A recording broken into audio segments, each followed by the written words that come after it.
The Dodgers did it, and the Brooks were world champions. It's just the love of the game, the cards, the collection, because you have memories in your hand. I remember vividly going up to Ebbets Field, seeing this big structure rising up out of the street, out of the neighborhood, going in, and then when we walked up the steps and we looked out on that field, I thought, this is like heaven. Incredible. It was so green. I couldn't believe seeing everything in color. And I always remembered that afterwards, especially I would see the movie The Wizard of Oz. That's what it was like. It was like magic right out of the movies. My earliest memories are going with my friends to the candy store, and we all had like very limited allowances, 25 cents, 30 cents. So we'd kind of like decide, all right, who's gonna buy the bubble gum, baseball cards, and who's gonna buy the Superman comics or Archie or something like that. If we had $1.50 or $2. So that's what we would do. And I remember vividly 1953 Topps cards. Look back and I can visualize opening up that wrapper, and instead of the gum being the big exciting thing, those logos on those 53 Topps and the artwork on them is amazing.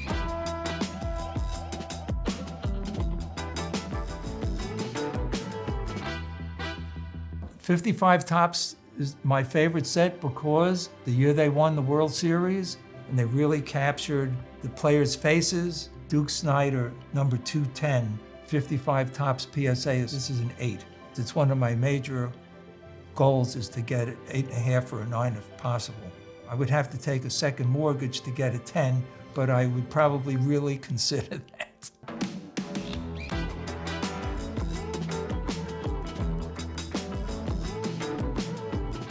We were always playing second fiddle to the Yankees or the Giants, so it was always frustrating that we never came home number one. They call them the bums. They were the bums because they always disappointed people, and it became a term of endearment. Here's a picture of the 1955 Dodgers on a little card, the winning team. Of course, they didn't know they were winners then. The Dodgers did it at last. This was the last out in the Yankee ninth. Reese to Hodges, and the Brooks were world champions. 7 times in a half century they had failed after winning the pennant. Now at last the long drought was ended.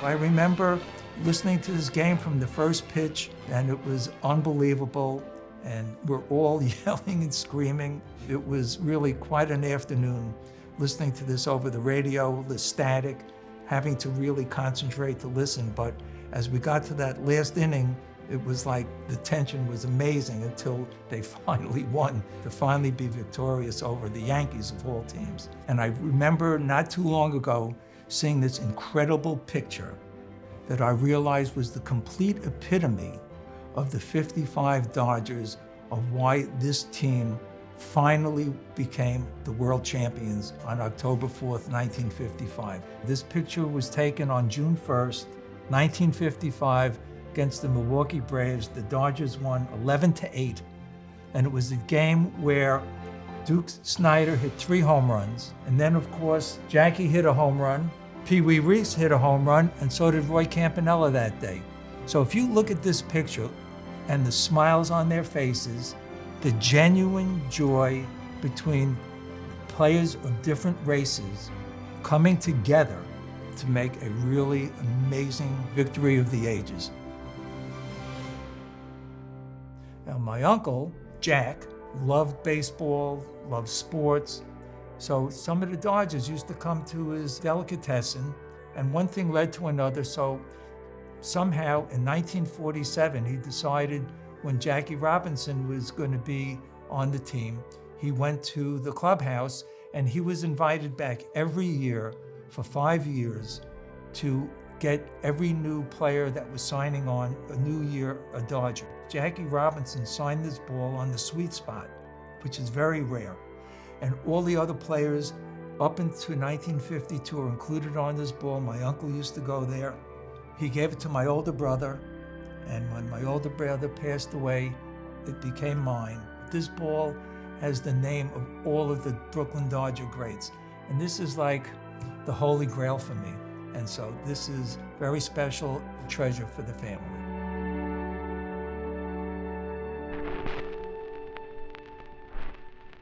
How do you describe a time when you're going to find out that your heroes aren't going to be there anymore? The Duke, Oysk, Newcomb, Jim Gilliam, all these guys, Campanella, childhood heroes, like Superman. Superman's gone now. So, you start questioning loyalty. Why are they leaving? You've been rooting for this team. Your parents have been rooting for this team their whole lives. Your grandparents grew up in loving this team, and now they're leaving. It was really very disappointing. After that time, we didn't talk too much about baseball in the house again.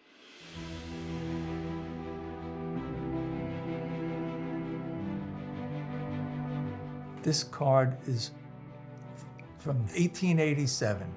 Nothing on the back, but this used to be enclosed in cigarette packs.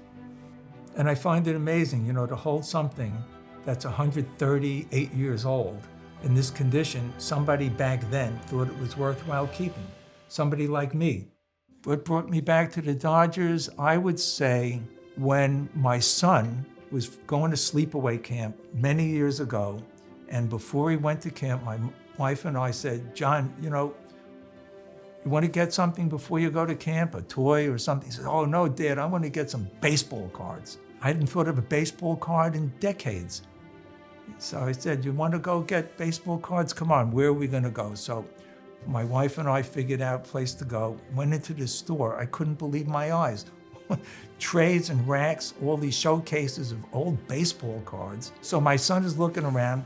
What's he looking for? He wants Jose Canseco cards. So we bought a bunch of wax packs and we come home with them. My son's opening them up and I'm sitting there watching him enjoying himself. And I remember what it was like for me doing it.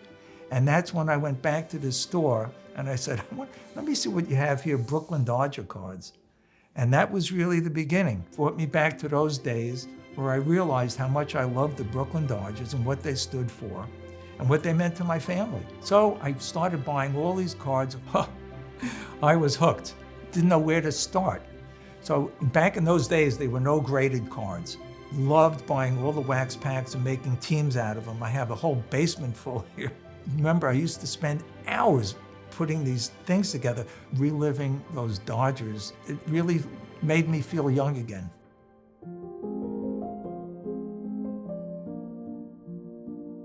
I was very naive. It was a new industry. Baseball card shows were popping up all over the place. And I would start asking these dealers like, how do I determine what's worth it or not? What's a good card, what's not? And they would tell me the centering and how sharp the corners were. So I used to look at these cards, like, oh, look at the corners. And I would say, wow, this Pee Wee Reese 50 through Bowman, this thing has really sharp corners. I mean, how much is that card? And I would buy it.